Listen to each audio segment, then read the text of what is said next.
Bom dia a todos e todas e todes. É uma alegria para a Casa Museu Ema Klabin receber vocês nessa mesa redonda intitulada Arte e Moda. Meu nome é Lívia, eu sou assistente de cursos aqui da Casa Museu Ema Klabin. Primeiramente, eu queria agradecer a presença da Silvia Sato e Cláudia Ferreira, que são as intérpretes de Libras, que nos acompanharão nessa manhã. Além disso, reforçar a importância desse encontro, de termos a chance de escutar 3 pesquisadoras em distintas fases de suas pesquisas acadêmicas, que estão sendo realizadas nesse momento e que interseccionam de maneiras diferentes a relação entre arte e moda, por meio dessas pesquisas que estão sendo realizadas no programa de pós-graduação em História da Arte da Unifesp. Queria agradecer também a presença da Ângela Brandão, nossa mediadora, que entre essa trajetória incrível, atualmente trabalha como professora associada no curso de bacharelado em História da Arte da Universidade Federal de São Paulo, e a professora permanente do programa de pós-graduação em História da Arte da Unifesp, e ela estará conosco nessa manhã. Eu queria passar alguns breves informes, o primeiro deles com relação à emissão do certificado. A gente emite certificado de participação dessa atividade. No meio da palestra, eu vou encaminhar para vocês no chat um link para vocês para vocês preencherem o formulário de presença. E os certificados, eles são emitidos em até um mês e meio, para o e-mail de vocês. Além disso, queria reforçar que as questões elas podem ser encaminhadas no chat. No final da palestra, a gente vai ter um momento para a leitura dessas questões e para a resposta delas, então eu vou fazer a mediação das questões. Durante a palestra, vocês podem encaminhar as suas questões pelo chat. Queria reforçar também que a palestra ela é gravada, mas ela fica de registro exclusivo da Casa Museu, e em breve essa palestra vai ser disponibilizada no YouTube da Casa Museu. Eu vou disponibilizar o link para vocês, a gente já tem outras palestras, outros materiais. E, além disso, reforçar que o material que as pesquisadoras usam é de exclusividade delas. Então, a gente não disponibiliza esse material, a gente só vai disponibilizar a palestra. Tá bom? Queria, então, agradecer mais uma vez a participação de vocês aqui em São Paulo nesse domingo chuvoso. Domingo não, né? Nesse sábado que já está, enfim, de chuva, e é isso, agradecer a presença de todos e todas e passar a palavra, então, para a professora Ângela. Obrigada mais uma vez, Ângela. Obrigada, Lívia. Eu também quero começar agradecendo por mais um encontro entre a Unifesp e a Fundação Klabin, né? Nós temos uma parceria aí muito rica, de muitas trocas enfim, de muito enriquecimento mútuo, né, de conhecimento e pesquisa e divulgação das pesquisas, dos saberes. Então, para a gente é um espaço muito feliz, né, de estar assim dividindo com vocês esse espaço. Eu vou começar, antes de mais avançar na minha breve fala de introdução, eu queria fazer a minha autodescrição para quem, né, precisar de uma imagem, né, daquilo que está aparecendo aqui. Eu sou uma mulher branca, tenho os cabelos com 50, quase 52 anos, então já tenho os cabelos brancos, mas eles estão tingidos de castanho. Eu estou usando óculos com armação escura, um marrom escuro. Estou usando uma blusa de botões, essa blusa tem uma estampa branca e preto, e atrás de mim tem uma prateleira com livros, uma janela e uma parede bege, né? Bem, então, eu queria, além de agradecer à Fundação Klabin como um todo, especialmente em nome das pessoas que, enfim, que estão sempre, né, nessa fileira aí dos trabalhos dos cursos, além de Paulo Costa, o curador da Fundação, também a Cris Moutella, Lívia Orsatti, e agradecer especialmente as nossas 3 palestrantes de hoje, Paula Ampessan, Júlia Piccoli, Caroline Muniz, né, pela presença e pela participação nessa aventura, né, de expor os trabalhos ainda em andamento. Eu queria iniciar, antes de passar a palavra para as palestrantes, e não queria roubar nenhum tempo valioso, né, para essas falas, eu queria só iniciar com uma breve introdução sobre esse lugar da moda dentro da história da arte, né, como uma parte das preocupações, dos interesses da história da arte. Como vocês sabem, a moda é alvo e objeto de diferentes disciplinas, de diferentes entendimentos, né? A moda foi estudada pela sociologia, pela filosofia, pela história social e econômica, pela chamada história do cotidiano e da vida privada. Também a moda é bastante estudada pelos estudos de cultura material, que reúne vários campos do conhecimento, também é alvo, objeto da antropologia, da psicologia e de várias outras disciplinas. E também a história da arte vem se interessando cada vez mais pela questão dos têxteis, dos vestíveis. Então, a moda vem despertando um interesse muito intenso pelos historiadores da arte e vem encontrando um lugar entre as pesquisas da história da arte, né, numa ampliação dos seus objetos, que não são mais apenas escultura, pintura, arquitetura, né, e gravura, o desenho, mas a história da arte vem cada vez mais abrangendo objetos que eram tradicionalmente alheios à nossa disciplina. E nesse esforço de a história da arte atender um novo objeto que vem chegando, que vem ocupando espaço, há vamos dizer, uma série de desafios, né? Porque nós, historiadores da arte, tentamos aplicar os nossos conceitos, a ideia de estilo, por exemplo, as nossas ferramentas de trabalho conceituais, né? Então, nós estamos tentando aplicar esses conceitos, essas formas, né, de lidar com o objeto que nós tínhamos como ferramentas para a arte, tentando, de alguma forma, aplicar a moda. Mas vários limites vão se apresentando, né? Então, nós temos que reinventar um pouco a nossa própria disciplina cada vez que um novo objeto, né, que um novo campo, um novo fenômeno artístico começa a se tornar da nossa, vamos dizer, da nossa alçada, né? Vamos dizer, do nosso interesse. Então, essa mesa ela foi organizada justamente nesse sentido, né? Então, a gente vai ter 3 apresentações de 3 jovens pesquisadoras que estão em estágios diferentes da carreira e que vão abordar aspectos dos vestíveis e da moda muito pelo viés da história da arte, mas mostrando também as dificuldades que nós temos para enfrentar esses novos objetos. Então, a gente vai ter, com muita generosidade, essas 3 apresentações que se colocaram, vamos dizer, disponíveis para falar das suas pesquisas antes mesmo que elas estivessem concluídas. Então, são pesquisas em andamento. Então, é claro que aqui são muito bem-vindas as dúvidas, né, as dificuldades dessa trajetória, os dilemas que as pesquisadoras enfrentam diante desses objetos.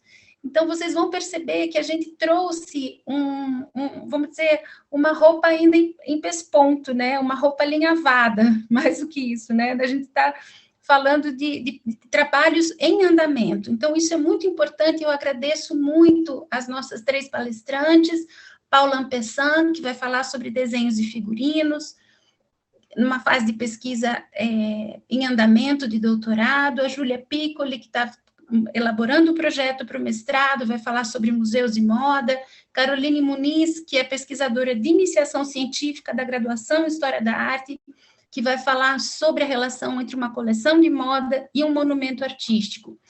Então, são pesquisas não acabadas, né, que vêm aqui justamente para mostrar como é esse processo da pesquisa. Eu acho que esse é o grande valor dessa manhã, muito especial para nós, porque é essa generosidade, como eu disse, das pesquisadoras colocarem o seu trabalho a público antes mesmo desses trabalhos estarem concluídos.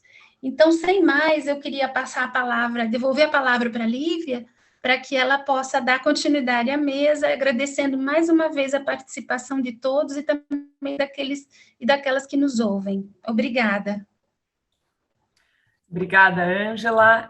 Vou apresentar, então, a Paula. Paula Ampessan é graduada em Moda pela Católica de Santa Catarina, especialista em História da Arte pela Fundação Armando Álvares Penteado, a FAAP, e mestre em História da Arte pela Universidade Federal de São Paulo, a Unifesp.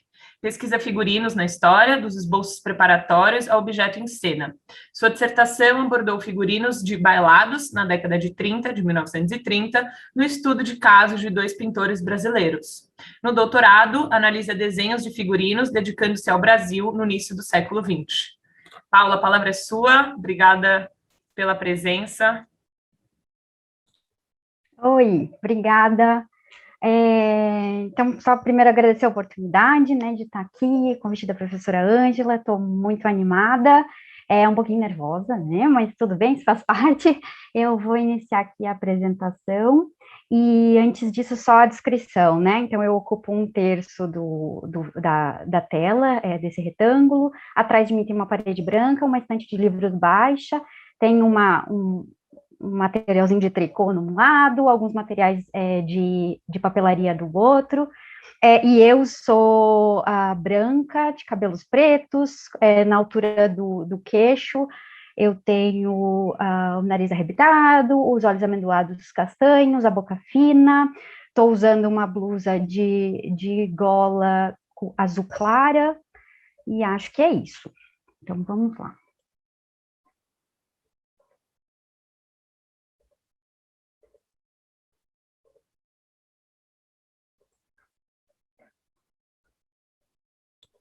Perfeito, Paula. Foi? Legal. Foi. Então, Ótimo. eu vou começar aqui com essa... só o que a professora Angela já comentou, né? Isso é um recorte de uma pesquisa em andamento, muito no início, sobre desenhos de figurinos no Brasil, estudo as primeiras décadas do século XX, e eu tentei adaptar para esse evento, assim, trazendo mais conexões com a moda, nessa perspectiva que eu acabo falando muito mais de história da arte, mas aqui eu achei que era muito mais pertinente trazer essa conexão. Então, falar de figurino é um pouco complicado, porque ele é visto, né, o primeiro contato que eu tive foi pelas artes cênicas, entendendo ele como pertencente dela, pela moda também é possível falar sobre ele, a gente tem essa disciplina no curso. Já tentei mapear e é bem diferente como ela é ministrada, e aqui eu tento trazer uma perspectiva de história da arte, né, que é outro viés. E eu coloquei essas flechinhas justamente para mostrar que isso é ainda mais amplo, né, então quando a gente entra nesse campo multidisciplinar, a gente corre riscos, porque a gente não consegue saber tudo de tudo, então, às vezes eu vou já me desculpar antecipadamente se eu tiver algumas falhas para alguém que é das artes cênicas, alguém que é da moda, ou até mesmo da história da arte. Então, nessa perspectiva, então, das artes cênicas, o figurino, ele tem um conceito mais para vestígios. Então, por conta da impermanência das artes efêmeras, né, então vira um registro documental, justamente para a gente ter informações consistentes daquele espetáculo que já não existe mais, né, no tempo real.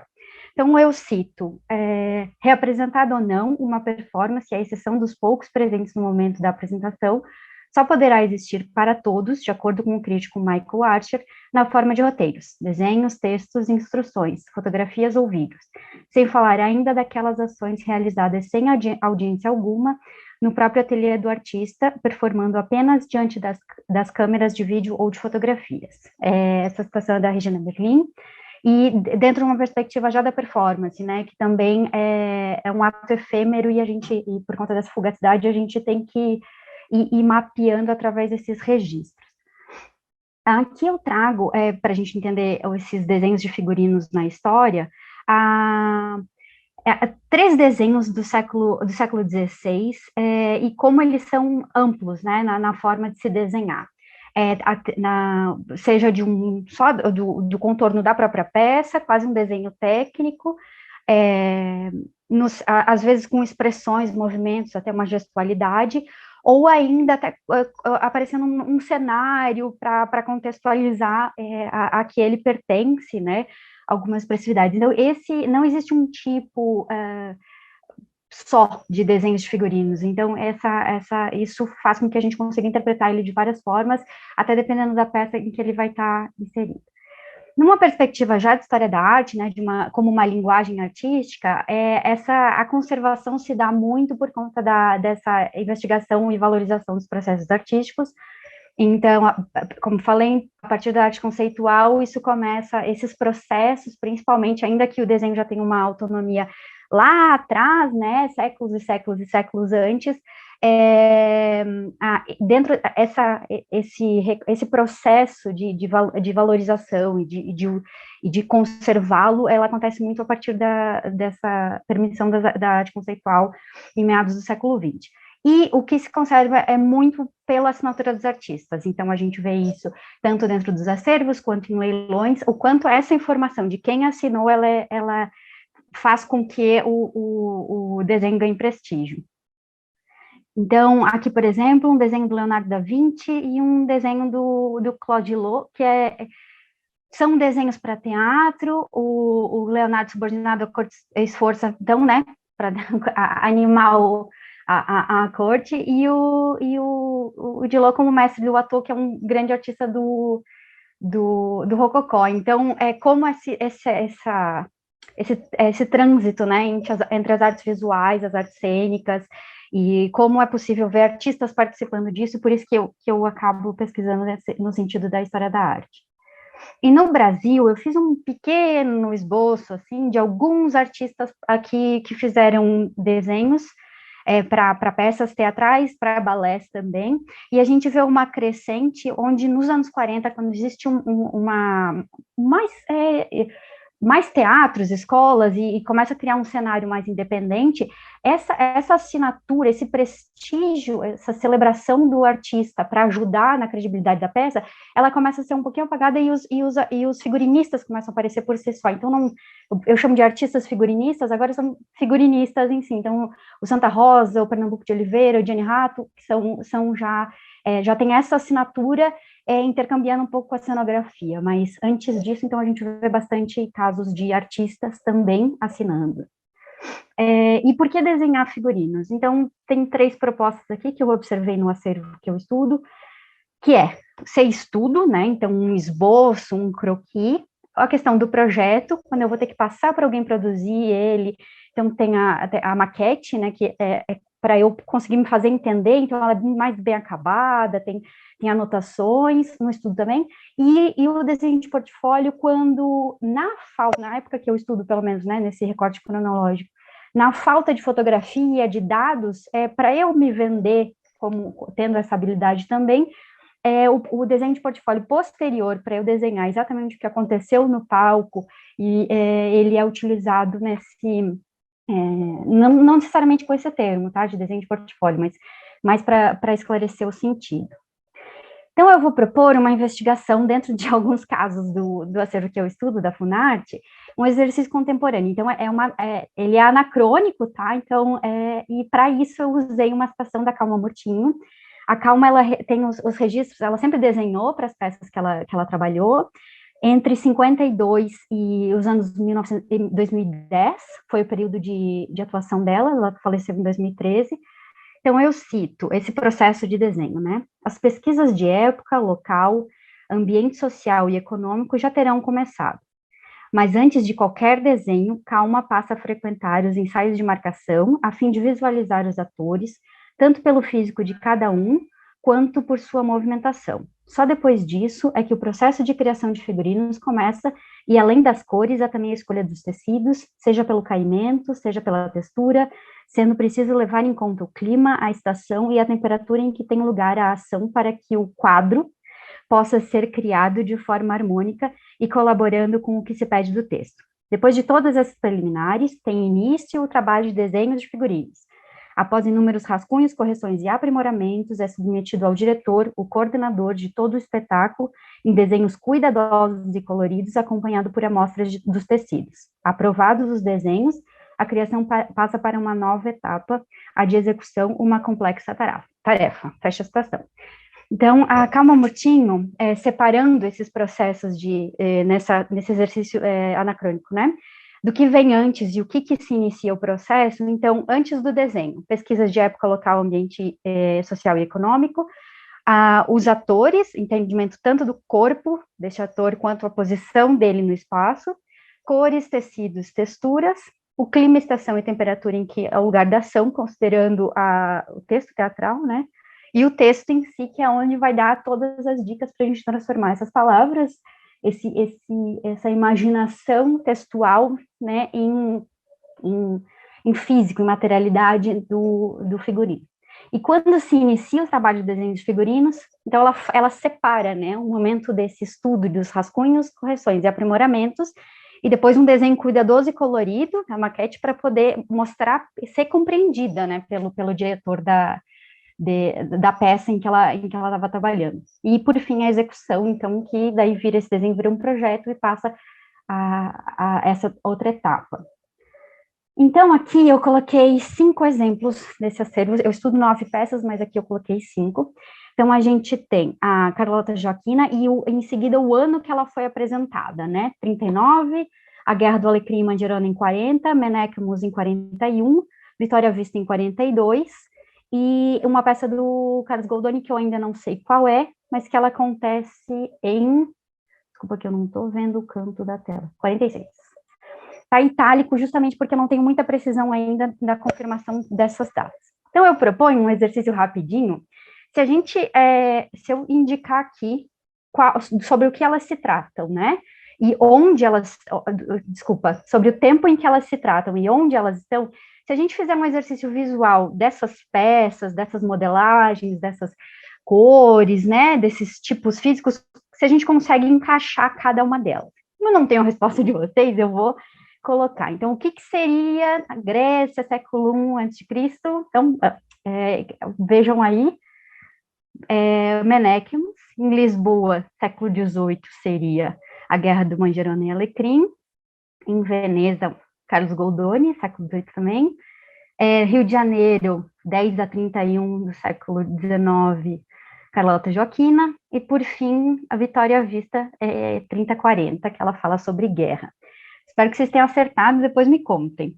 Então, como é que a gente consegue desenhar isso? Justamente por conta da história da indumentária que nos dá as dicas, né? Então, o péplo, provavelmente, nessa época já era feito, o Justakov, ele dá essa ideia, né, de que, então, deve ser ali, lá pelo Luís XIV, ou Carlos II, Aspanier, né, para eu entender esse corpo, né, que cresce para os lados e muda toda a imobiliária do seu tempo, um dandismo, mas será que teve no Brasil, e o glamour hollywoodiano com uma austeridade da guerra acontecendo ao mesmo tempo na década de 30. Então, quando eu vou fazer o ensaio de figurino, eu pego essa história da indumentária, quando eu vou fazer o figurino, e certifico se, mas esse efeito no palco, né, se eu pegar a linho ou o lã que era usado na época, vai ter um efeito de cena legal, já que eu tenho o local, né, e as classes envolvidas, é justamente essa a modelagem que eu vou ter que usar, a temporalidade, talvez, entendendo Veneza, né, nessa do Goldoni, eu não tenha tanta influência francesa. Carlota Joaquina, será que ela teve esse flerte com o dandismo? E a peça que se passa na Segunda Guerra Mundial, quanto que essa guerra aparece no vestuário carioca, né, do dia a dia? Então, assim, serão considerados nesse sentido tanto os atores, como a Calma falou, movimentação de palcos, efeitos de cena, o local, numa construção de figurino, mas ainda assim eu tenho que ver o que vai aparecer no desenho, que é o que eu estudo, né? Então, esse desenho vai aparecer de frente e verso, detalhamentos técnicos, descritivos, tudo que vai compor esse desenho. Então, às vezes, o que chega em cena não é necessariamente o que vai para o desenho, né? E tem uma coisa que uma vez uma professora de figurino me falou, que o figurino não tem uma necessidade documental no sentido de que no palco eu posso ter uma liberdade dos exageros, justamente para poder passar uma ideia, né? Então, uma ironia vista na roupa, ela às vezes tem que ser mais exagerada do que uma ironia, né? Se fosse só no diálogo, quando ele não atende. Então, para isso, eu cito aqui a Adriana Vaz Ramos, para entender justamente essa caracterização entre a mímese e a poética, né? A abstração. Há a ação criativa que produz uma construção de caráter histórico ou referencial, cuja elaboração pode anteceder o espetáculo a ser criado. É o caso dos figurinos de determinada época ou de determinada região geográfica. Por exemplo, Essa criação busca mimetizar o real e, em geral, tem um caráter técnico acentuado. Indicam algo que se relaciona com um modelo ou exemplo. A outra forma de organizar a caracterização visual de atores que produz aparências inusitadas, muitas vezes sem linearidade histórica ou qualquer outro referente existente, porém construídas em íntima sintonia com a obra em que estão inseridas, e produzem conhecimento porque instigam o receptor a desvendar seus significados. Não busca mimetizar o real e tampouco observa a linearidade histórica ou geográfica. São criações oriundas do processo conjunto de elaboração de cena e somente podem ser compreendidas dentro de tal contexto histórico de modo relacional. É fruto de um projeto originado em um processo criativo e não apenas deriva de um modelo anteriormente programado. Então, tem um exemplo bem claro disso, assim, do quanto eu posso fazer brincadeiras, às vezes, no figurino, que é o filme da Maria Antonieta, né? Quando ela coloca um all-star azul clarinho, assim, em meio aos calçados da rainha, destoa se a gente pensar numa questão de época. Porém, quando a gente pensa no que ela estava, no que a figurinista trabalhando com a Sofia Coppola pensou, a gente pode criar essas brincadeiras, né? Pode ter esse eu lírico ali na criação, né? E investigando os casos, agora com evidências do acervo que eu estudo, eu queria mostrar um pouco dessa conexão mais com a história da arte. Então, busca de informações. Ali a gente viu, né, que existe um apoio da história da moda, história da indumentária, dependendo do quanto foi. Mas nesse figurino da peça Os Menecmos do Plauto, existe uma vontade de entender os calçados de época. Então, esses descritivos ali que eu assinalei mostram justamente que era necessário um calçado civil, o cálceus, a cáliga, o sapato militar, e ali ela cita até qual a intenção de efeito que ela quer dar, né? Placas de ouro, pedras preciosas. Usar pedras preciosas e ouros não cabe, então na descrição dela dessa figurinista ou desse figurinista, é isso que vale ali, né? Essa descrição para depois chegar ao mais próximo do que a cena permite e considerando sempre o público, né? Por isso que é importante saber onde a peça se passou, e isso a gente vê muito nos anúncios publicitários, para ver qual é o entendimento desse público, né? Do quanto eu preciso, qual é o signo que ele vai precisar entender, qual que é o signo que vai chegar nele, tá, me situei aqui, sei do que estão falando, da época que estão falando, a partir dessa linguagem sem fala, né, do figurino. Busca de informações também, nessa peça do Carlota Joaquina, que existe uma confusão no começo na catalogação, que estava catalogada pelo cenário, né, pela pessoa que fez o cenário, que era o J. Binot, mas depois, uma pesquisa um pouquinho mais aprofundada, o Monteiro Filho é quem assina, e diz aqui numa nota de jornal de época, que ele teve de fazer minuciosos estudos nos desenhos da época, nos álbuns de Debré e Rugendas, nas pinturas de mestres daquele tempo, como Nicolas Tonnet e outros, e visita museus históricos e do Itamaraty, onde se encontram belos retratos de Dom João VI, Carlota Joaquina, Dom Pedro I, Dom Miguel, Dona Leopoldina e outras figuras que aparecem na peça. Então, a busca dele para criar uma indumentária mais precisa possível, mais correta possível. Então, essa citação de jornal, acho que é interessante colocar essa busca na época, né, como é que era feito o processo de pesquisa. E da formação desses figurinistas, é legal ver o Pernambuco de Oliveira, o processo que ele, antes de ele começar a fazer figurino, ele estudou desenho com Oswaldo Teixeira e pintura com o Carlos Chaumelin, e seus desenhos são premiados no Salão Nacional de Belas Artes, evento produzido pelo Ministério da Educação e Cultura, em 45. Então, a gente vê que existia o fato de ele querer usar o desenho de figurino como um processo, existia uma formalidade, né? Ele tinha uma formação em desenho. Então, isso é interessante ver por que usar o desenho, que é uma ação facultativa, né, nesse processo, e qual é o método, né? Qual é a habilidade dele para essa criação. E conta tem uma busca desses espaços que ocupam, né, fora do acervo. E por que eu tento falar do figurino numa perspectiva artística, né? Então, quando a gente vê esses figurinos, a gente vê uma preocupação, esses desenhos de figurinos, desculpa, uma preocupação com um efeito, um estilo, uma combinação de cores. O desenho de rosto, na época já não era tão comum de se fazer, né? Então, a gente vê um desenho, como essa preocupação de expressividade, de caráter estético mesmo, elas são presentes. Então, isso me chamou muita atenção, né? Sempre me chamou muita atenção, e que foi um dos gatilhos para poder estudar dessa perspectiva. E, por conta disso, de ir para leilões, né?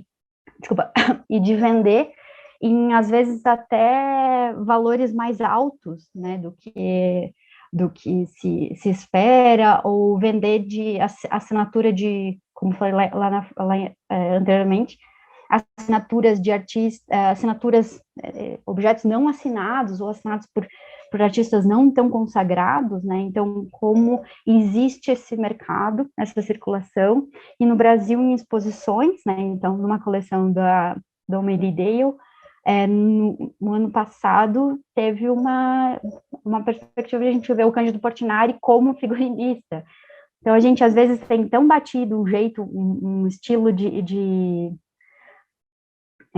linguagem de um artista, e daí quando a gente vê ele por outro viés, né, num convite para desenhar figurinos, como isso muda de perspectiva. E, por fim, coleções. Então, esse desenho de figurino habitando as paredes, né, de coleções privadas.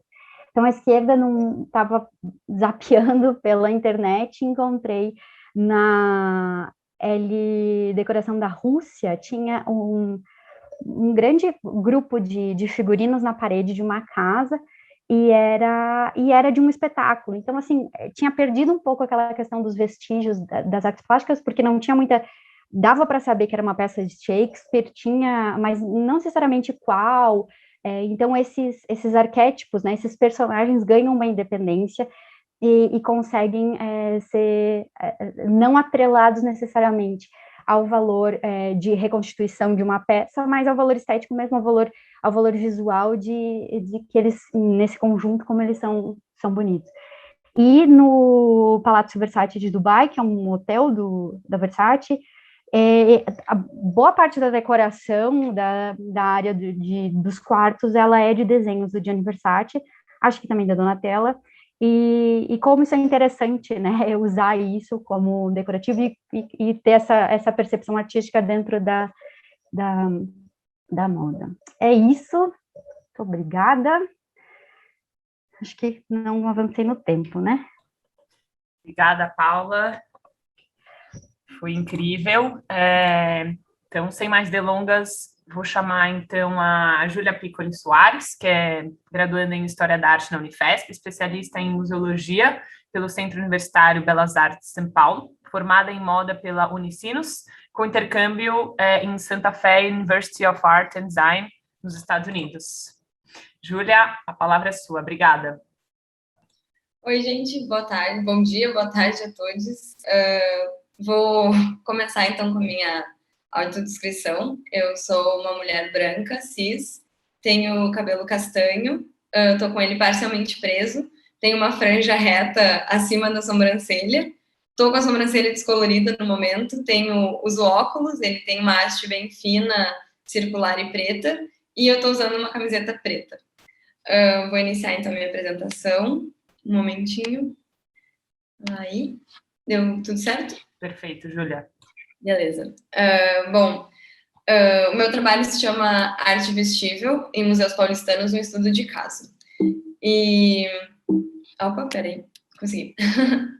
Eu queria só dar uma breve introdução do que foi esse meu trabalho, como que ele foi desenvolvido, que, como falaram, né, eu me formei em moda, e o meu trabalho de graduação, ele já teve a ver com arte vestível, que foi que eu analisei o trabalho de um menino aqui de Porto Alegre, eu sou de Porto Alegre, estou falando de Porto Alegre neste momento, e ele pegava algumas roupas de brechó e pintava em cima delas, com a intenção de transformar as roupas em tela. Então, foi onde meio que surgiu esse termo, que para mim acabou encaixando bem direitinho, que é arte vestível.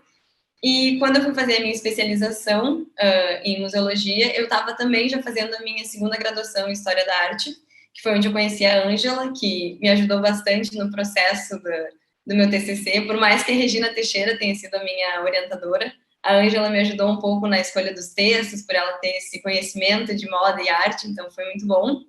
E a ideia de analisar os acervos de algumas das instituições de São Paulo veio a partir dessa série que se chama Secrets of the Museum, que recomendo muito, é uma série da BBC, que fala sobre os bastidores do Victoria and Albert Museum. E ele falou muito sobre um acervo têxtil que essa instituição tem, e eu comecei a me questionar como que isso funcionaria dentro do Brasil. Como que as instituições brasileiras, principalmente as de São Paulo, né, que foi o foco da minha pesquisa, lidam com esse acervo têxtil. Porque uma coisa que eu achei muito interessante lá fora, né, principalmente nessa série, foi a parceria atual da instituição com designers e marcas contemporâneas. Então, eu queria saber se existia, essa pesquisa, né, surgiu com essa pergunta de será que existe aproximação da moda atual com a instituição? E, enfim, a minha pesquisa, eu tive, né, que como foi uma pesquisa de TCC, eu tive que justificar algumas coisas, né, do porquê que eu considero moda arte, né, como que funciona isso, e eu acabei tentando achar essa justificativa de que a moda, assim como a arte, ela pode ser entendida através das proposições estéticas e poéticas que ela tem.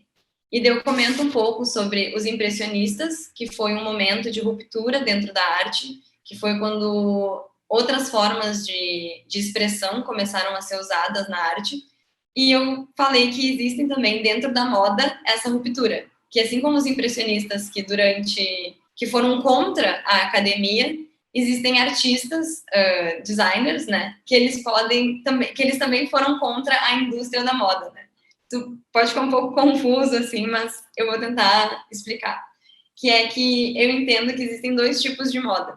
Essa moda histórica, que é a moda que acontece, como está ali, que foram as inovações que vieram a partir da necessidade latente do cotidiano, ou seja, quando a moda, ela reflete o cotidiano. Quando a gente inventa, exemplo, a queda do espartilho, por exemplo, era uma coisa que as mulheres elas já estavam buscando uma maior mobilidade dentro da sociedade, já estavam ganhando um novo espaço. Então, o espartilho já não faria mais tanto sentido.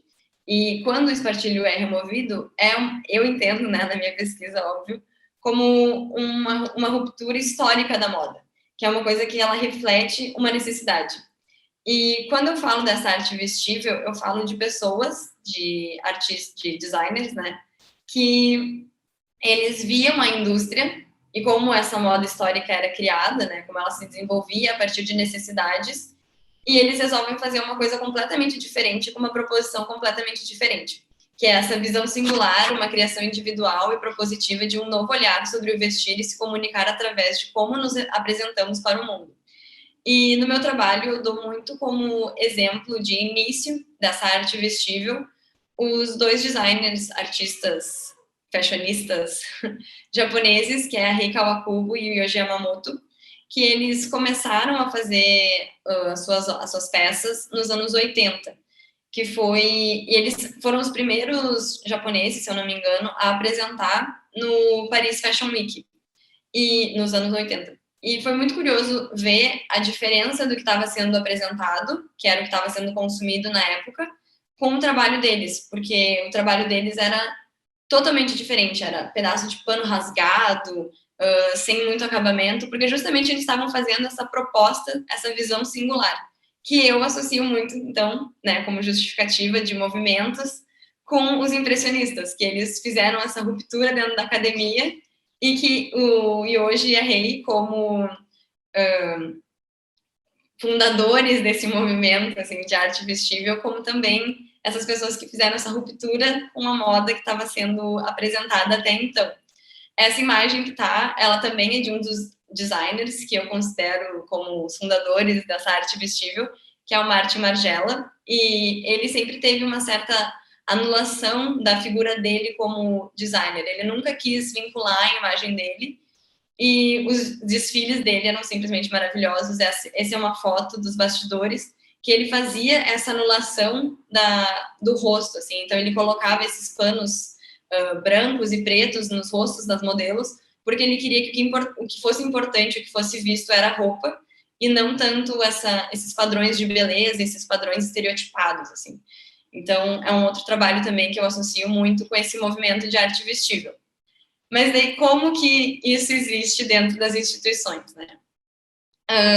Eu coloquei essa frase, que é uma das frases que está no meu trabalho, que é: a moda está indelevelmente conectada ao tempo, não apenas refletindo e representando o espírito de sua época, mas também mudando e se desenvolvendo com ele, colocando-se como um relógio especialmente sensível e preciso. Ou seja, existe essa importância da moda ser conservada em museu, porque ela reflete, tanto quanto a arte, o mundo e o que está acontecendo e as proposições estéticas que estão sendo realizadas. E uma coisa que eu achei muito interessante ao longo da minha pesquisa foi que tanto o Metropolitan quanto o Victoria and Albert, que são um dos maiores museus com as maiores coleções têxteis, né, do mundo, eles começaram a fazer exposições voltadas para a moda a partir dos anos 90. E o Victoria and Albert tem uma coleção com mais de 14 mil peças têxteis, né, incluindo os sapatos. E o MASP, aí em São Paulo, ele começou essa aproximação com a moda em 1951. Ou seja, essa aproximação, ela já existia no Brasil antes de começar lá fora, que foi em 51, que teve esse primeiro desfile de moda no MASP, que foi um desfile, né? Esse desfile que ele foi junto com a Casa Vogue, então foi uma parceria com o Paulo Franco, ele que trouxe esse desfile para cá, e foram com peças históricas do século XVIII e criações do ano da Christian Dior. Foi um desfile em parceria com um instituto de costume da França. E essa imagem, que é uma imagem do MASP, que me foi concedida pela minha pesquisa, ela mostra um traje que o Paulo Franco encomendou do Salvador Dalí para esse desfile. E vários documentos da época do museu, documentos oficiais, falam dessa importância da aproximação da moda com a arte, e que a moda ela deve ser entendida como arte. Por isso que o museu tinha esse posicionamento de fazer, em 51, esse primeiro desfile, e depois, em 52, o segundo desfile, que foi o desfile de moda brasileira, em parceria com a indústria Rodia. E também, em 66, teve um desfile da Olli Heiner, desculpa se eu estiver pronunciando errado, e é um desfile que é muito semelhante com um trabalho que eu pesquisei no meu TCC da graduação, foi até muito gostoso encontrar essas coincidências, assim, que a Olli é uma artista que ela também pintava à mão algumas peças que ela mesma produzia, e ela pintava com temas indígena peruanos. Então, foi muito interessante encontrar essas conexões, assim. E depois, em 71, teve uma retrospectiva da moda brasileira, desse desfile, também em parceria com a indústria Rodia. Então, o MASP tem essa aproximação. Só que, depois dessa retrospectiva em 71, eu não consegui encontrar mais nenhum dado. Teve, em 2015, se eu não me engano, uma outra retrospectiva, que daí foi novamente apresentado ao público essas peças da indústria Rodia, mas, fora isso, eu não consegui encontrar mais nada. E a minha pesquisa, então, ela veio justamente para analisar esses acervos, e o MASP, por mais que ele seja o único que tenha essa categoria como vestuário no seu acervo, e eles têm 75 peças têxteis, né, pelo que estava disponível online. É importante falar isso, que a minha pesquisa ela foi toda realizada em 2020, então, infelizmente, foi toda feita a partir do que estava disponível online e em contato com as instituições. E o MASP tem essas 75 peças têxteis, né, que eles categorizam como vestuário, mas todas as peças, elas datam entre 1950 e 1970. Ou seja, mostra um pouco essa pausa no tempo, sabe? Que existia nos anos 50 essa vontade, essa aproximação de entender moda como arte, de preservar a moda dentro do acervo, mas que depois dos anos 70 não houve uma continuidade, assim. Inclusive, durante a minha pesquisa, eu tentei entrar em contato com a curadora adjunta, que na época era a Lilian Patti, para entender um pouco o posicionamento do museu e saber o porquê que esse acervo foi parado, se existe uma vontade de aumentar o acervo, de olhar para modas mais contemporâneas, mas infelizmente eu não obtive retorno e eu não tive tempo de terminar a minha troca de e-mails com a atual, né, curadora adjunta, que é a Naira, e a gente estava conversando, mas, enfim, acabou não dando tempo para a gente trocar as informações necessárias, mas eu sei que ela é uma pessoa super jovem, uma pesquisadora, então eu tenho certeza que ela vai conseguir trabalhar melhor esse acervo, assim, torço, né, acho que todo mundo torce para a gente estar sempre crescendo e conseguindo aumentar o reconhecimento da moda como arte, né, e a importância dela dentro dos acervos. E, enfim, né, continuando. Quando eu olhei o MAM e o MAC, nenhum dos dois possui peças de vestuário, só que o MAM, ele tem 62 artigos têxteis, que não existe arte vestível, incluindo algumas tapeçarias, algumas obras modernas contemporâneas que possuem algum têxtil junto, mas que não são peças de vestuário, assim como o MAC. E a Pinacoteca, ela possui essas 22 peças criadas pelo Nino Kais, que são as alegorias. E eu, no meu trabalho, né, eu acabei considerando essas peças do Nino Kais como alegoria, como arte vestível, porque falando com o Nino e tentando entender um pouco mais do processo dele, ele falou uma frase-chave que era: a minha intenção quando criei era que elas fossem tanto usadas quanto fixadas na parede, ou seja, ele queria mesmo que essas peças elas fossem entendidas como arte, a ponto de tu poder só fixar elas na parede, mas também queria que tu pudesse usar elas. Diferente do traje realizado pelo Salvador Dalí, que por mais que ele tenha sido desenvolvido por um artista, né, que no caso Salvador Dalí era um grande artista, a intenção dela era ser apenas uma roupa. Então, era ser um traje de uma mulher do futuro, sabe? Então, ela não tinha essa intenção de ser entendida como arte ou até mesmo de uma proposição estética, além de só ser um traje para uma mulher do futuro, sabe? E a minha conclusão, essas são as alegorias do Nino Kais, ele me concedeu essas imagens, então é uma exposição que ele realizou, que as alegorias ficavam suspensas por grampos, assim, por cabides, numa galeria, e a minha conclusão foi justamente essa tentativa de aproximar, de entender, né, o porquê que a moda hoje contemporânea, ela não é consagrada nos acervos, assim. O MASP teve esse acervo que parou no tempo, o MAM e o MAC, eles têm, assim, essa consciência de que é importante, de que é interessante, que o público tem interesse em eventos e exposições de moda, tanto que ambos já sediaram exposições de moda e exposições com esse tema, que tivesse alguns designers, mas eles não é refletido no acervo. E essa é a minha grande questão, né? Por que esse interesse que existe, que é visível que a partir dos anos 2000 em São Paulo houve um aumento gigantesco nas exposições têxteis, nas exposições de moda, mas por que isso não é refletido nos acervos? E eu trago alguns exemplos, assim, como a Zuzu Angel, que foi uma designer importantíssima na história da moda brasileira. Por que ela não está no MASP, ou por que as roupas dela estão só no Rio de Janeiro, né, que existe esse museu dela, mas que deveria estar mais disseminado, até porque representa muito, muito da nossa história.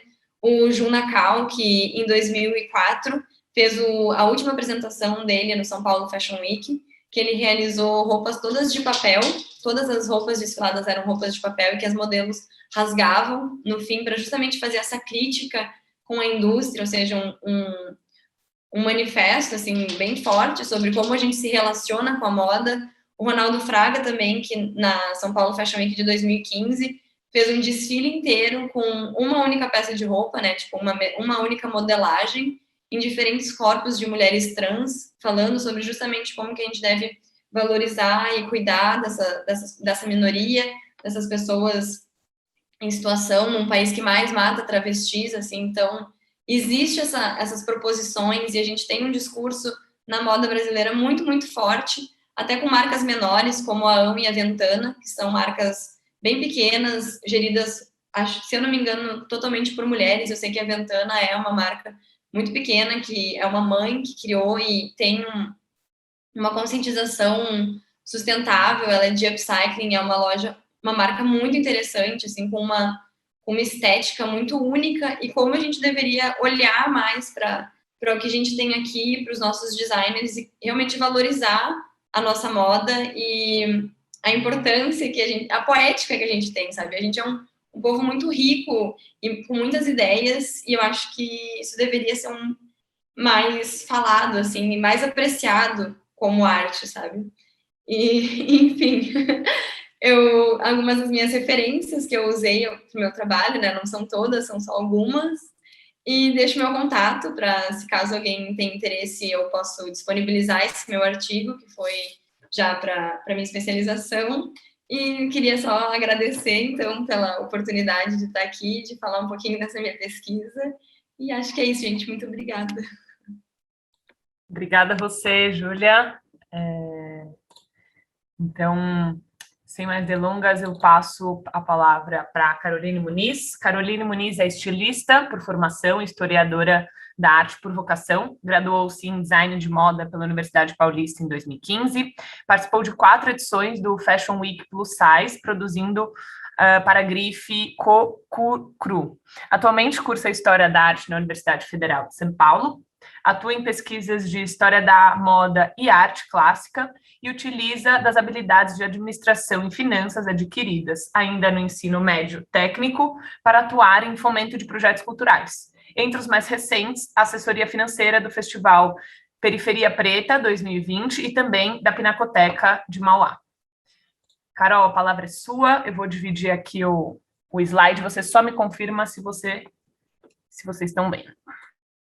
Oi, Lívia, obrigada. Primeiramente, boa tarde a todos. Eu gostaria de agradecer a oportunidade concedida pelo Museu McClabin.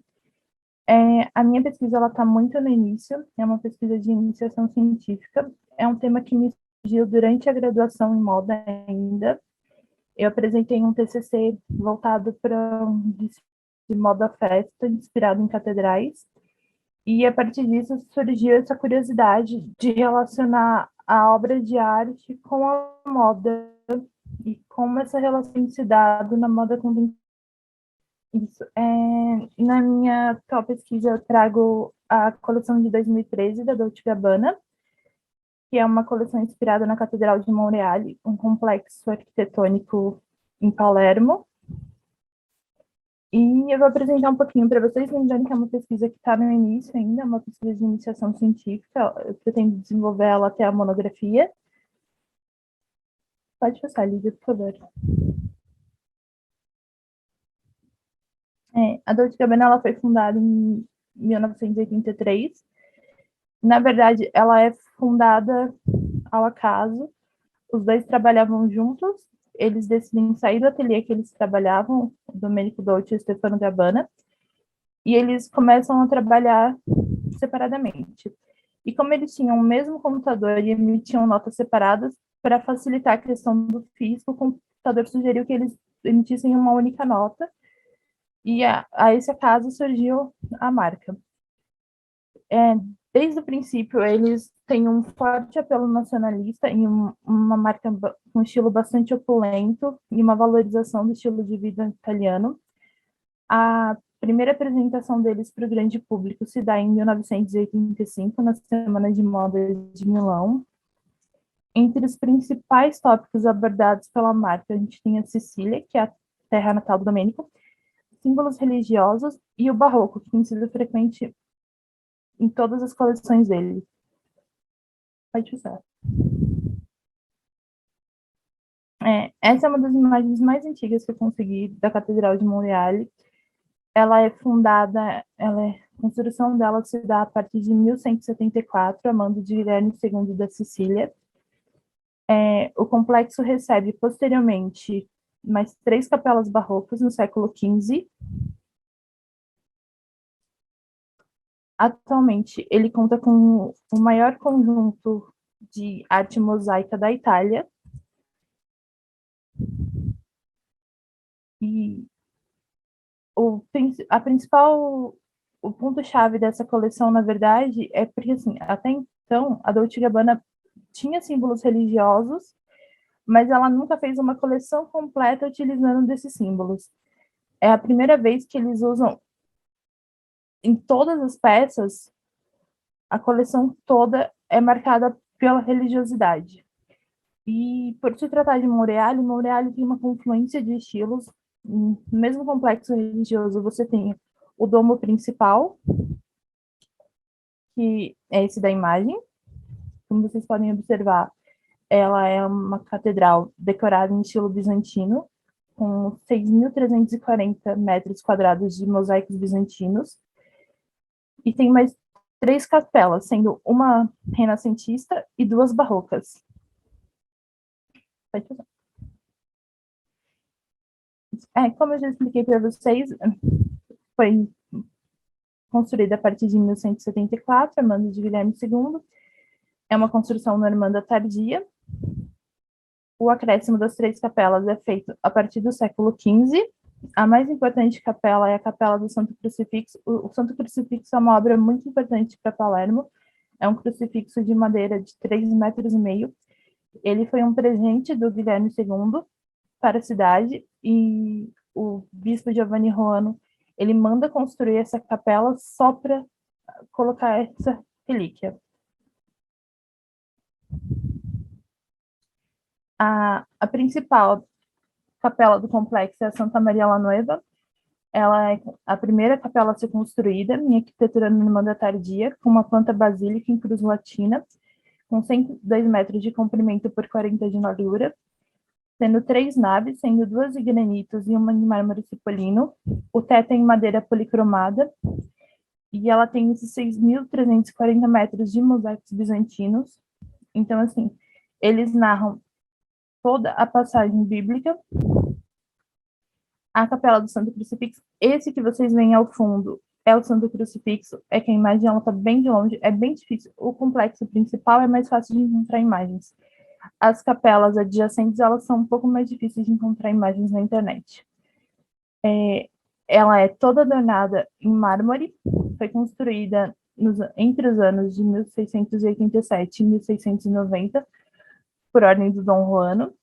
A obra do Frei Giovanni de Monreale é uma das mais importantes representações do barroco siciliano, abriga o Santo Crucifixo, que no momento ele está em processo de restauro. Ele entrou em processo de restauro em 2019, e ele tem uma promessa de que ele seja devolvido até o final desse ano, para a festa do Santo Crucifixo, que acontece em 11 de fevereiro, em Palermo. E o que marca muito a Capela do Santo Crucifixo é a presença das colunas salomônicas. Essa é a Capela de São Castrense. Ela foi construída entre 1588 e 1609, por ordem do cardeal Ludovico Torres II. É a primeira obra renascentista em Monreale. Ela abriga as relíquias de São Castrense, que é o padroeiro de Monreale. Ele foi um arcebispo africano. O altar ele é separado do resto da capela por uma balustrada de mármore, e acima está um cibório que serve sobre 4 colunas de mármore policromado. Os capitéis são de ordem coríntia, e, a princípio, o túmulo do Guilherme deveria ter vindo para essa capela, mas acabou que foi para a primeira capela. E, por último, a Capela de São Bento, que recebeu o altar em 1561, era uma capela que até então ela era dedicada a São Cataldo, e desde então se tornou uma capela de São Bento. Ela tem um valioso conjunto escultórico em mármore narrando a vida do santo, um teto abobadado com lunetas gravadas na abóbada e um grande oval no centro com o símbolo da Trindade. Cada uma dessas capelas, elas tiveram uma importância na coleção. A Dolce & Gabbana dividiu a coleção em alguns momentos. Vocês vão observar que no primeiro momento você vê a Santa Maria la Nueva, com todos os mosaicos. No segundo momento, você tem os trajes pretos monásticos. Uma coisa que gostaria de destacar é a beleza que foi escolhida para a coleção. Geralmente, a Dolce & Gabbana ela investe numa beleza bem clássica, e dessa vez não foi diferente. Eles deram muito destaque para as coroas bizantinas.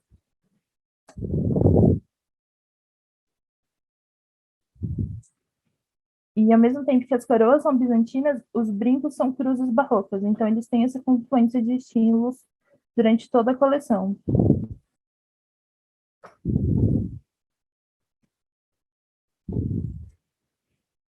Aqui são as primeiras 3 peças. Ao todo, eles desfilaram as primeiras 16 peças em tons de dourado.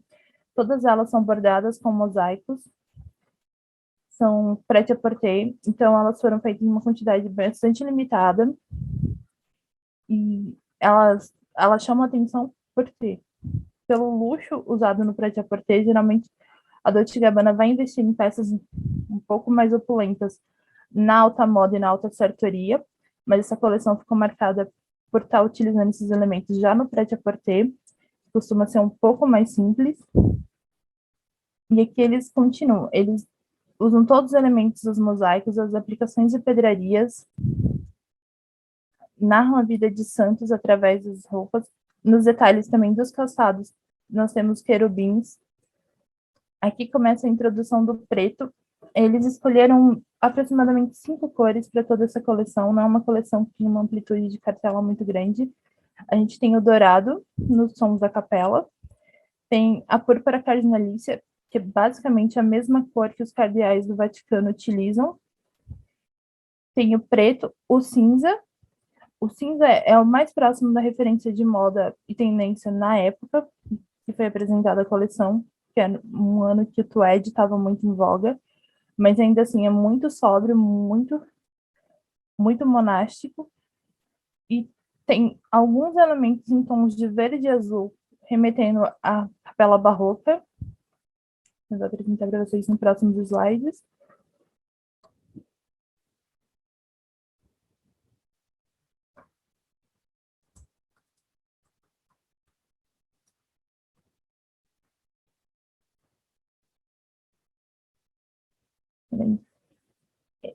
Ele tem um tom mais austero.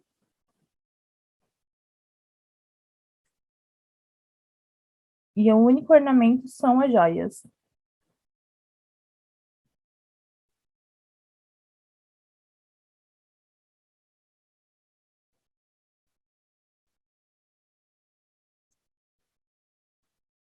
A modelagem também é uma modelagem um pouco mais ampla.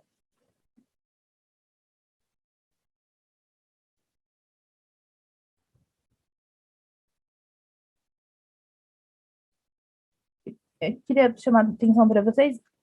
Aqui a gente tem referências à primeira capela barroca, com adornos e pedrarias. E logo em seguida, a gente volta mais uma vez para os desenhos de Santa Maria la Nueva.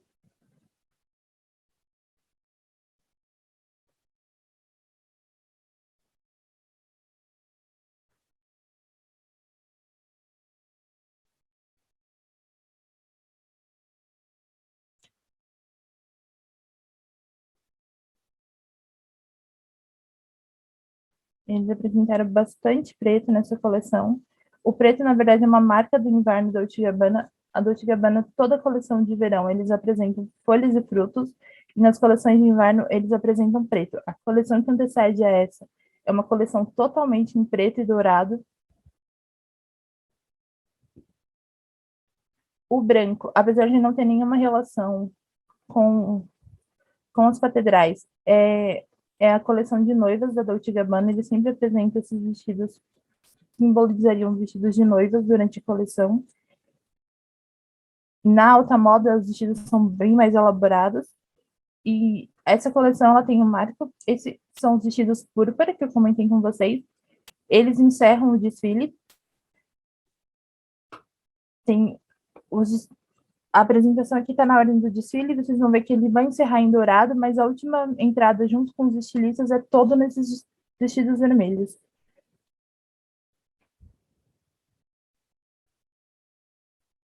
e novamente os mosaicos de Santa Maria la Neuva.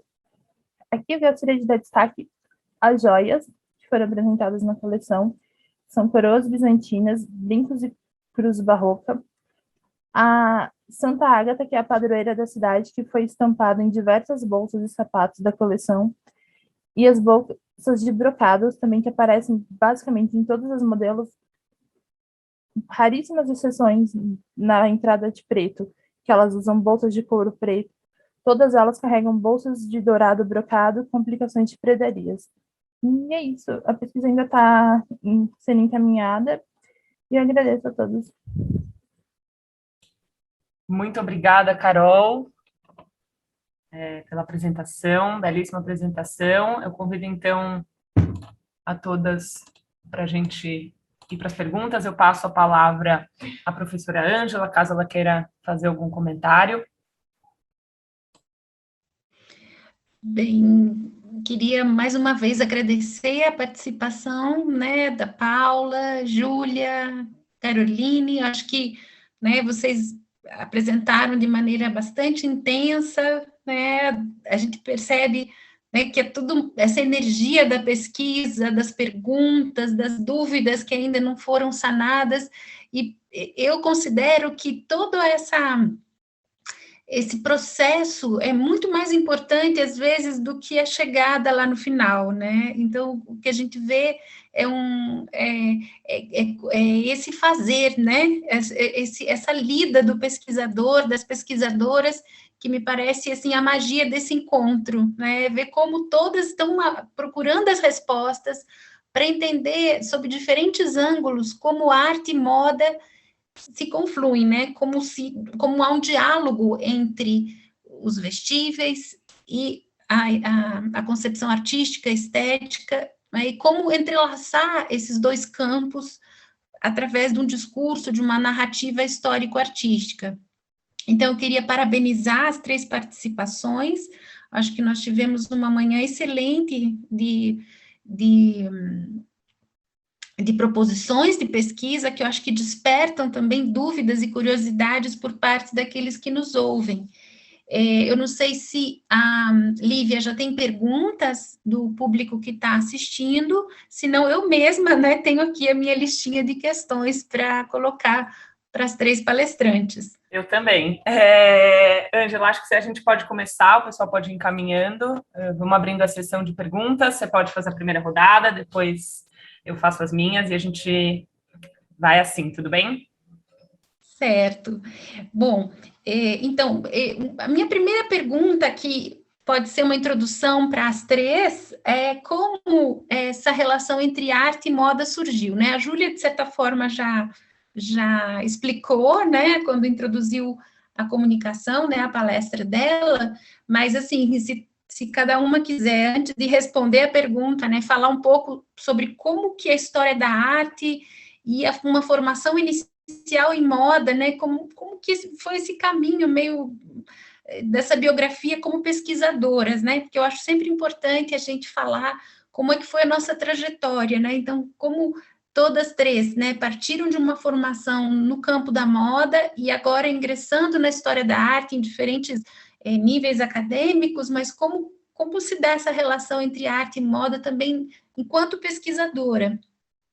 E aí eu vou passar para 3 perguntas, uma para cada uma das palestrantes.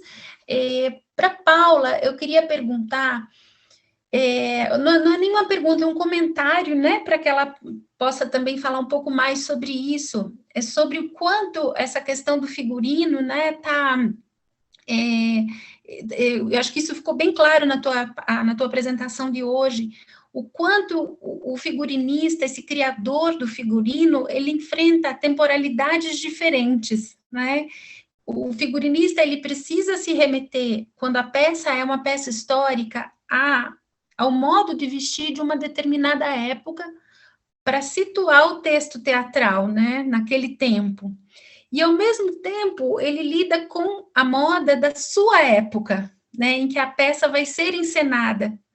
Né? Então, eu achei muito interessante, Paula, até a gente sempre conversa sobre a pesquisa, mas é claro que aqui surgem outras questões, né, e me pareceu muito interessante hoje na tua fala, essa, vamos dizer assim, essa necessidade do figurinista juntar, né, a moda de uma época em que se refere à peça teatral e a moda da época em que a peça vai ser encenada. Então, você tem diálogos de época e temos daí o nosso olhar de hoje, né?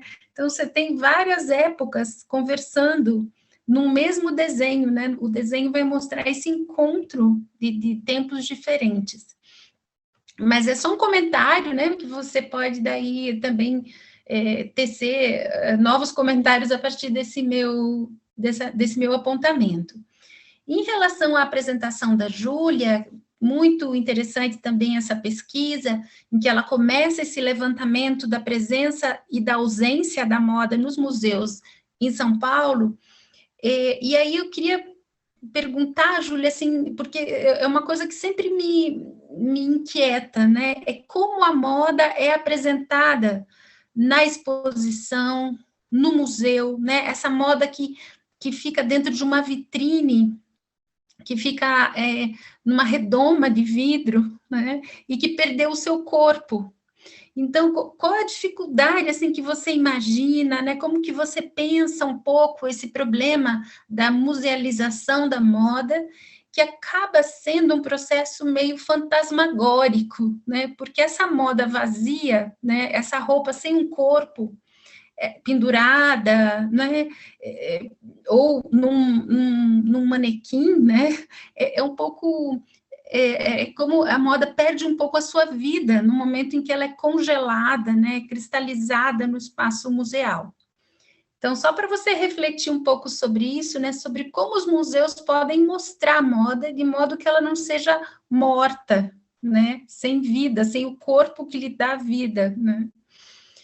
E, por último, né, vocês ficam bem à vontade para responder, se quiserem, ou responder outra coisa também, é só mesmo um começo para a gente aquecer o debate. Tem uma questão que a Carol vem pensando, eu sei que ela está trabalhando com essa questão, hoje ela até não frisou tanto, mas é sobre essa questão da moda de luxo ligada à distinção, né, sobre essa construção de uma mulher católica, branca, italiana, né, e eu sei que a Carol vem pensando essa questão, né, de como Dolce & Gabbana constrói uma imagem de mulher específica. Então, se ela quisesse comentar um pouquinho sobre isso, que eu sei que também faz parte das inquietações dela, né, da construção também dessa mulher que talvez não possa nem ter a roupa, né, nem comprar os objetos dessa marca, mas que ela se projeta como pessoa, né, como um ideal de mulher, até a faixa etária, a Carol também analisa um pouco, né, para qual idade, para qual cor, né, para qual extrato social essa moda se destina. Então, se Carol quiser também falar um pouquinho sobre isso, e, bom, então essa é a minha primeira rodada de perguntas, e de questões que podem ser comentadas ou não, fiquem à vontade.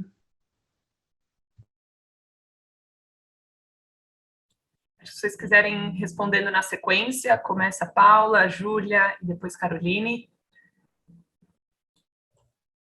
Beleza. Obrigada, professora Ângela, pelas perguntas. Primeiro, preciso confessar que eu sou muito faladeira, então, para mim, apresentações e tempos de resposta é bem difícil, assim. Eu vou me empolgando e lembrando de outra coisa, tentando conectar, então, vou tentar, né, não são os tempos de todo mundo, mas, assim, então, eu separei as duas perguntas, né, da questão de formação e história da arte, esse caminho da moda para a história da arte.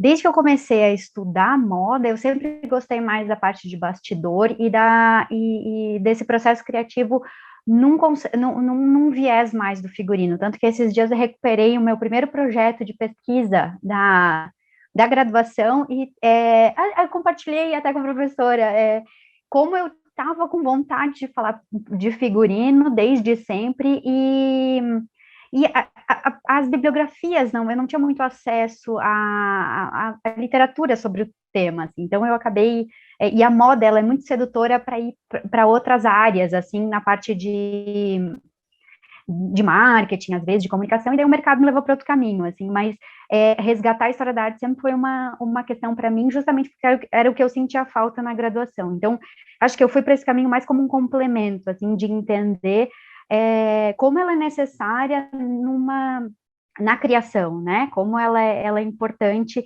esse entendimento. Apesar de que, para mim, eu tenho um conceito de moda muito conectado com um sistema que às vezes escapa à roupa, né? Moda como um sentido desse novo, dessa transformação de uma busca de novidades o tempo inteiro.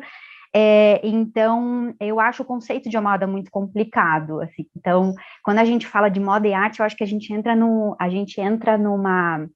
caminho que a moda precisa ser bem explicada para ela conseguir se conectar à arte e a gente entender essas relações, assim. Então,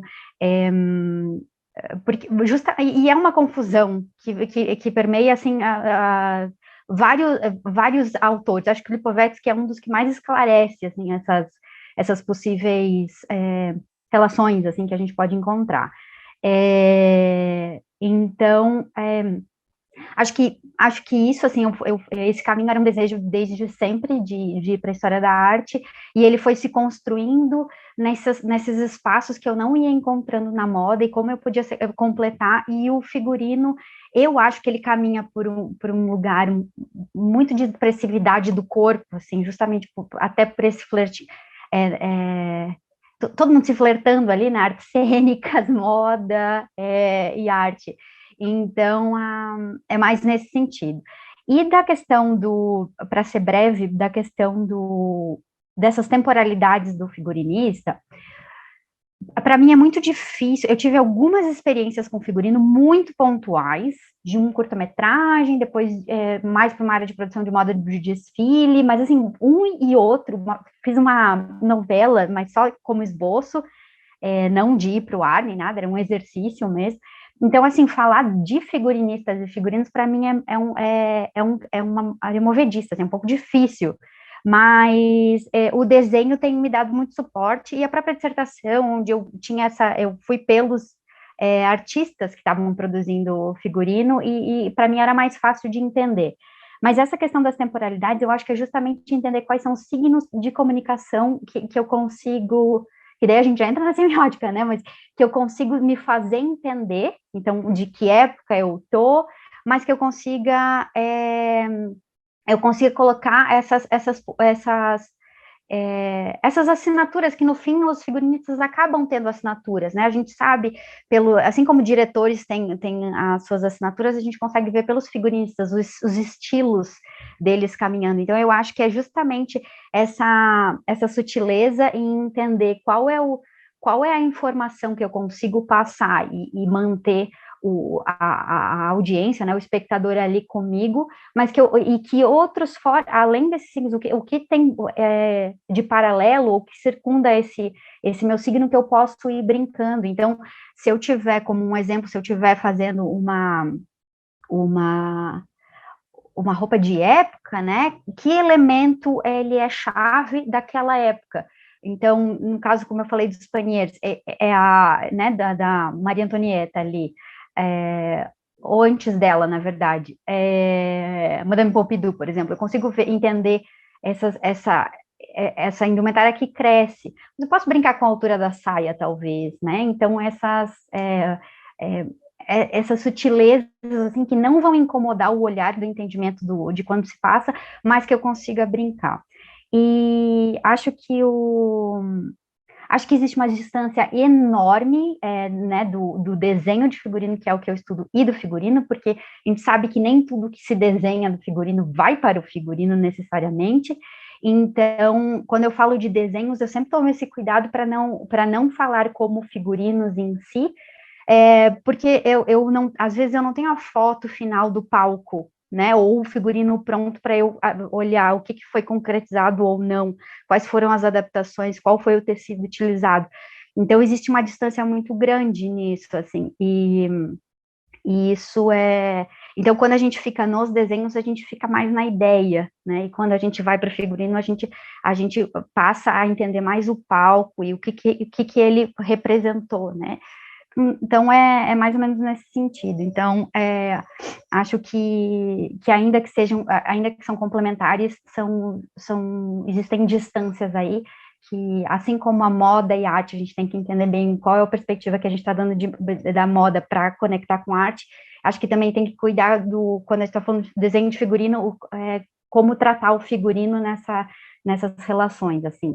Então, explicar bem o sentido, eu acho muito importante, para não confundir lá na frente. Então, por enquanto, é isso. Muito obrigada. Espero ter respondido ou ter dado uma mexida aí na cabeça para a gente pensar mais. Muito bem, obrigada. Bom, Paula, tu sabe, né? Eu sou tua fã, eu adoro quando tu fala, assim, eu sempre pego alguns insights, assim, junto, e até mesmo essa tua fala, assim, dessa confusão de como que a gente relaciona moda com arte, né? Eu até queria falar de novo, caso não tenha ficado muito claro na minha apresentação, que eu tento justamente, né, fazer essa conexão através da proposição estética, né? Porque eu acho que é uma coisa importante na moda, assim, desse olhar diferente da moda e do vestir, e como que esse olhar diferente do vestir para o corpo, né? O caimento que vai ter, como que a gente se relaciona com o vestuário, não só para ele ser algo que eu vou vestir, mas para algo que vai falar sobre mim, né? E algo que expressa algo, essa persona, assim, né? Esse olhar que a gente vai ter também é esse lado, né, que eu acho que para mim vincula bastante com a arte, assim, que é essa proposição, assim, esse ser algo além da roupa, sabe? E respondendo então, né, no início a pergunta da Ângela, por mais que eu já tenha falado um pouquinho sobre como que foi a minha trajetória até essa pesquisa, eu achei muito curioso a primeira vez nos bastidores de moda, que foi um evento que a gente participou todas, que quando a Carol apresentou o trabalho dela, porque a primeira vez que eu escrevi meu primeiro trabalho, assim, mais acadêmico dentro da faculdade de moda, foi sobre a Dolce & Gabbana e foi falando o quanto que eu poderia ser considerado um trabalho de arte também, porque a Dolce & Gabbana, ela trabalha muito com o manual, assim, principalmente a parte de bordados deles e a parte de joias, assim, é muito um trabalho manual, assim. E nesse meu primeiro trabalho dentro da faculdade, que foi para a professora que acabou se tornando a minha orientadora do meu TCC, eu falava justamente isso, que como esse trabalho manual, minucioso, assim, que a marca tinha, podia ser entendido também muito associado com o trabalho de ourivesaria, ou alguma coisa mais, assim, mais artística, assim. E daí eu acabei fazendo meu trabalho, né, sobre moda, sobre arte vestível, né, que foi a primeira vez que eu usei o termo, mas foi para um outro lado daí, que daí eu fui mais para os designers japoneses, fui para uma arte mais moderna, mais contemporânea, assim, e daí eu fui construindo o meu trabalho a partir disso. E na especialização, como eu tinha que trabalhar com algum acervo, né, eu não podia só ficar no imaginário e na moda como arte, tentando justificar isso, a pesquisa acabou se desenvolvendo para esse lado, que foi ótimo, porque foi uma coisa que eu não esperava que eu fosse pesquisar, que eu fosse acabar me envolvendo, assim, e foi muito gostoso fazer essa pesquisa e, enfim, né, me levou para lugares como esse encontro aqui agora. E sobre a questão, né, que a professora Ângela trouxe, eu pensei muito, assim, instantaneamente nesse esvaziamento, assim, nos parangolés, que é um exemplo, eu acho que é o ápice, assim, que é um vestimento, né, que era uma coisa para ser sentida, para ser experienciada, e como que quando a gente expõe eles também acontece esse esvaziamento, assim. E eu acho que isso acontece no âmbito museal, né? Eu acho que quando a gente trabalha com esses objetos que eles tinham uma função e eles são removidos dessa função para serem preservados, esse congelamento, né, que tu comentou, ele vai acontecer. Mas é muito desse trabalho que a gente pode fazer junto com a exposição.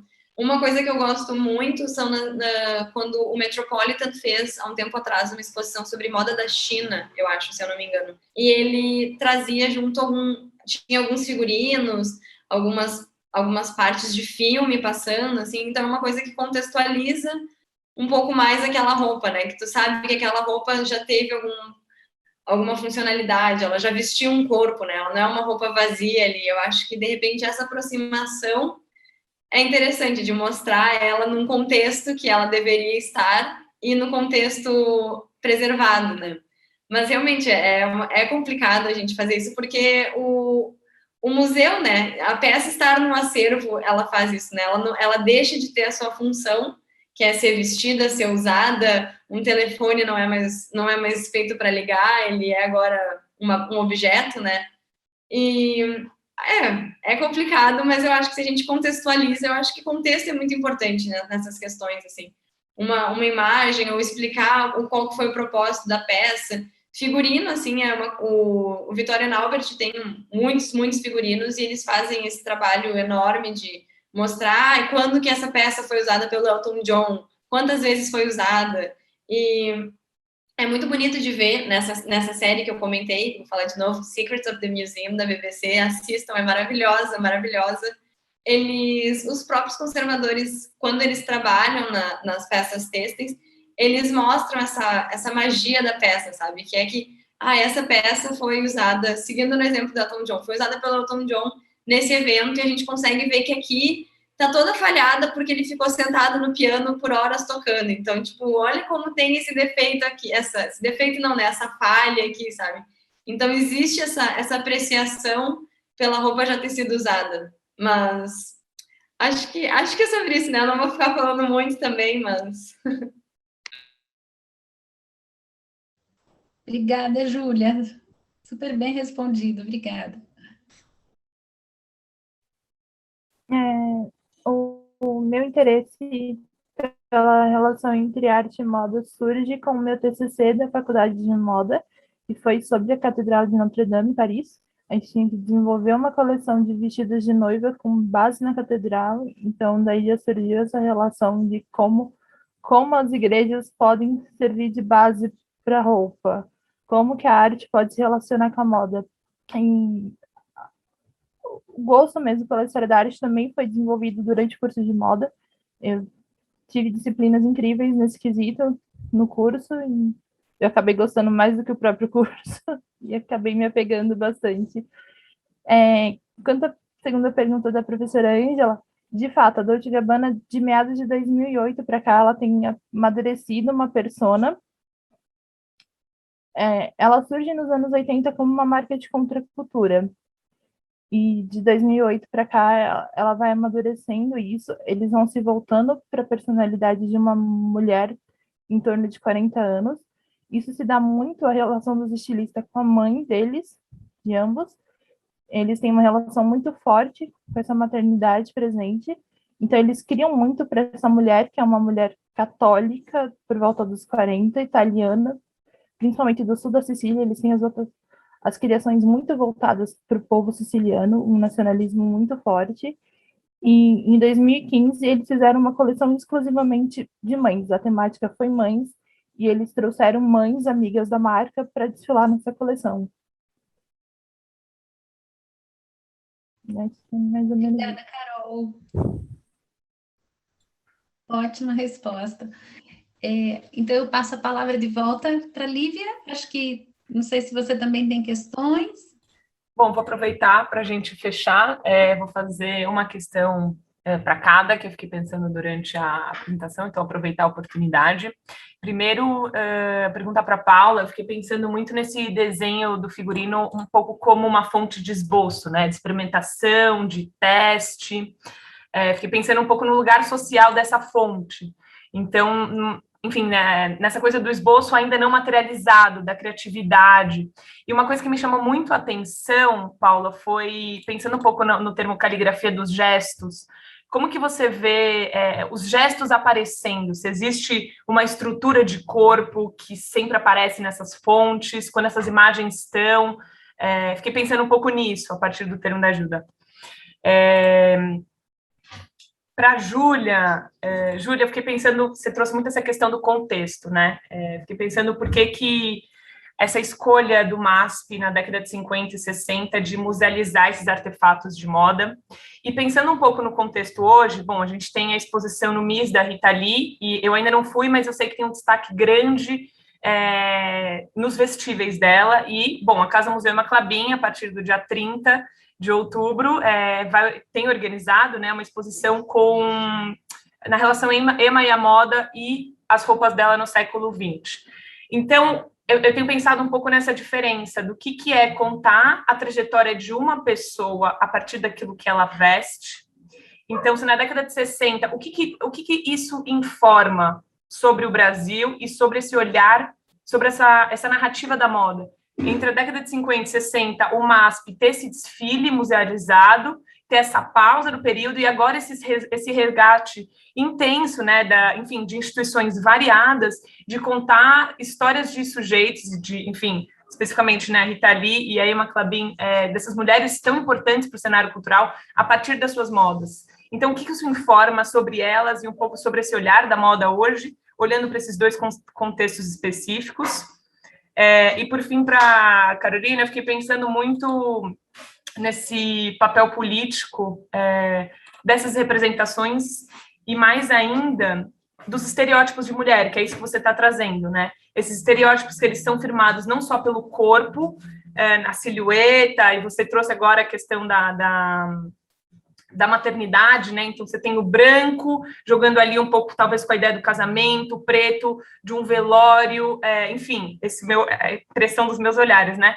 Duas coisas que eu queria te ouvir. Como que você vê se existe ou não uma ruptura em termos de estereótipo na Dolce & Gabbana, com essas representações dessas mulheres, ou se tem só uma reafirmação do estereótipo da mulher e do que seria uma tal feminilidade nesses vestíveis? E, enfim, outras questões que você ainda se inquieta para olhar para esse objeto, já que ainda está na fase de desenvolvimento. Obrigada. Na ordem?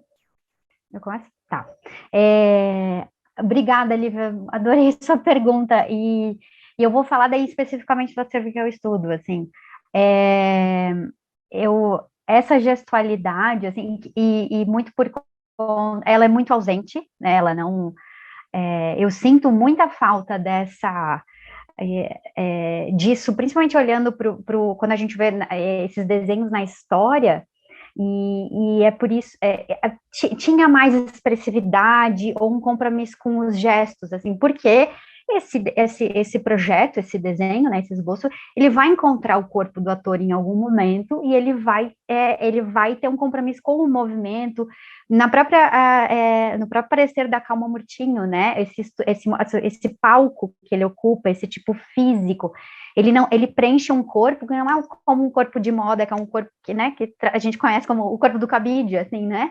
É um corpo que tem volumes diferentes e que isso empresta ao figurino informações muito importantes, né? Então, a escolha desse corpo, ela é muito importante, e essa movimentação de palco, essa roupa tem que contribuir para essa mensagem ser passada.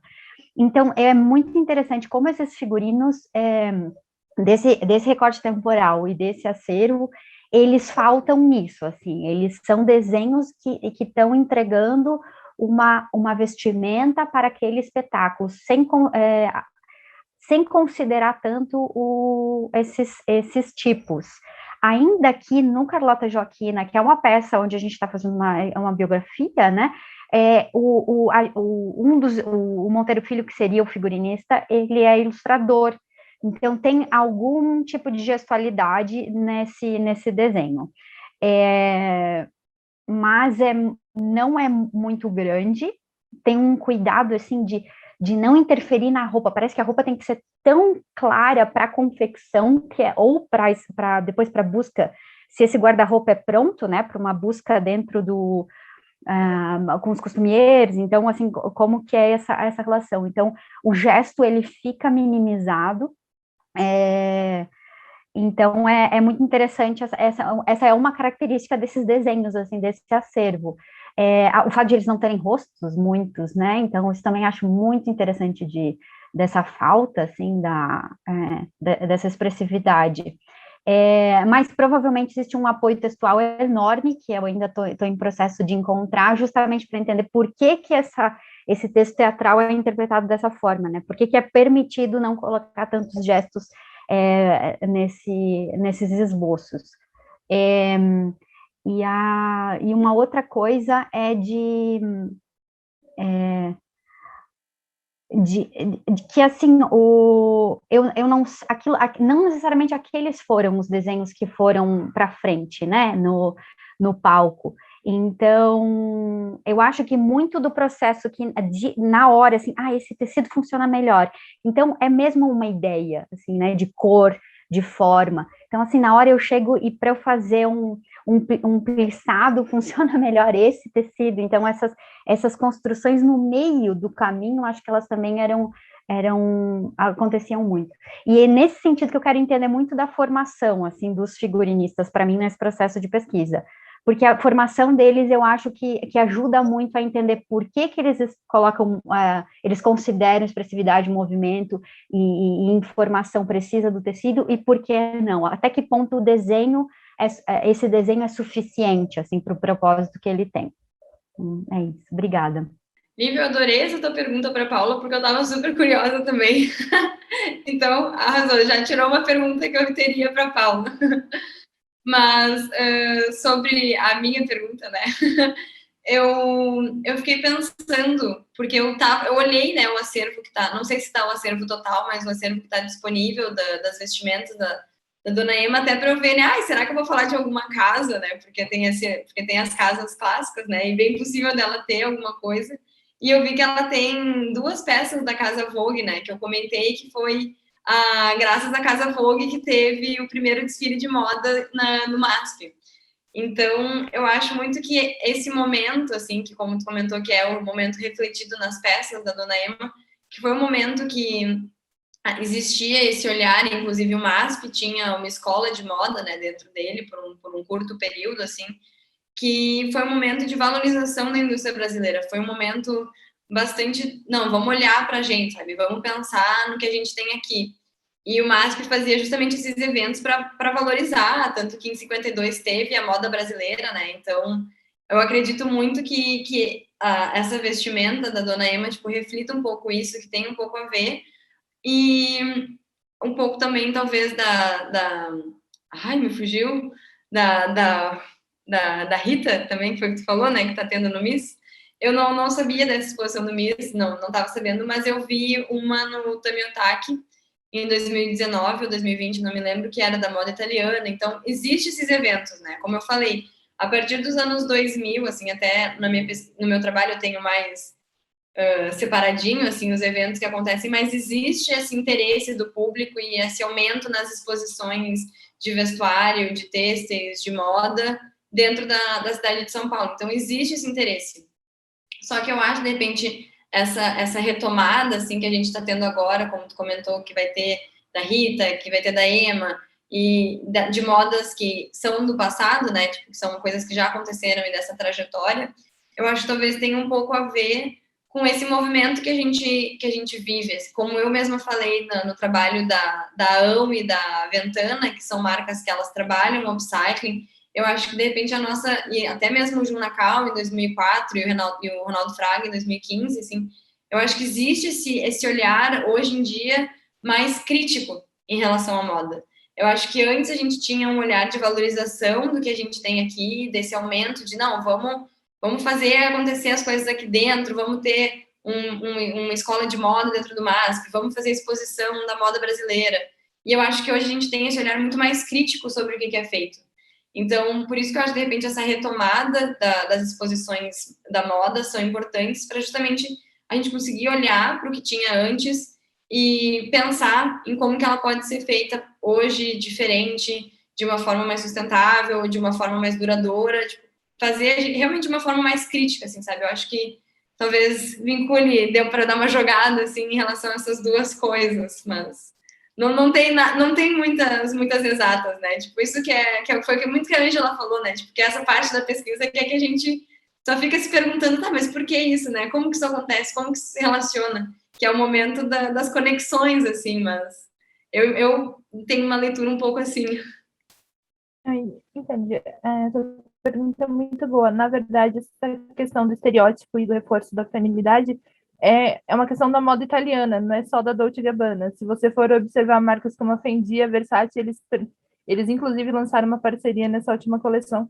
e eles reforçam esse estereótipo de performance de feminilidade o tempo inteiro. É uma característica muito forte deles. Mas a Dolce & Gabbana, ela insiste nesse estereótipo da maternidade. Eles tratam como uma homenagem para a mãe deles, ok? Mas é uma das problemáticas da marca, que tem sido várias nos últimos tempos, assim. Apesar deles terem um rico trabalho artístico, eles têm trabalhado recentemente, assim, diversos patrimônios culturais italianos, até pelo forte apelo nacionalista que eles têm outras problemáticas fortíssimas na marca. Perfeito, meninas, muito obrigada. A gente tem uma questão aqui da Rosemary, não sei se alguém quer responder, de repente a professora Ângela, em que ela pergunta se o livro da professora Gilda de Mello e Souza ainda é uma referência entre arte e moda. Então, de repente, se alguém quiser responder essa. Eu acho que vou passar para as meninas, se quiserem comentar, né, sobre esse livro basilar, assim, para os estudos de moda no Brasil, mas se vocês quiserem, eu prefiro sempre que elas falem. Claro. Eu respondo que super.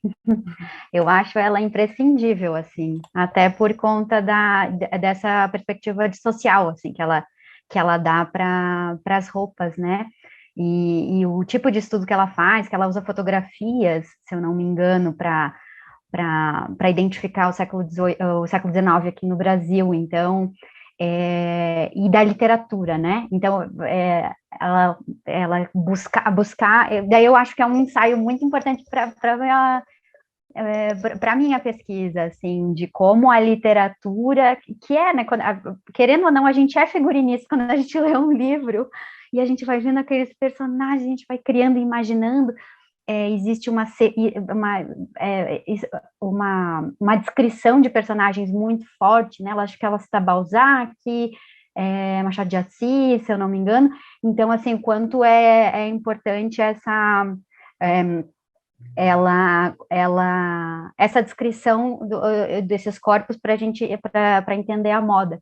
E eu acho ainda mais interessante na época que ela escreveu, que se eu não me engano foi nos anos 60, a pesquisa dela, né? Então, para a gente entender também como é que se falava de moda nos anos 60, assim, né? Qual que eram essas relações. Eu acho um livro assim imprescindível como para falar de moda, muito pela perspectiva sociológica.